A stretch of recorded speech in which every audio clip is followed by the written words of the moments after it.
Pairing the Louvolite battery motor to a remote. This is what the motor should look like. Insert the battery in the remote and select the channel.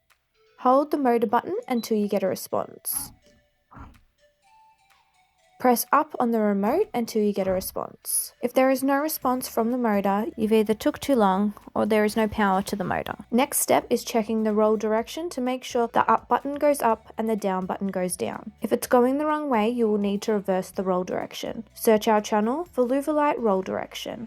If it's going the correct way, search our channel for Louvolite Set Limits.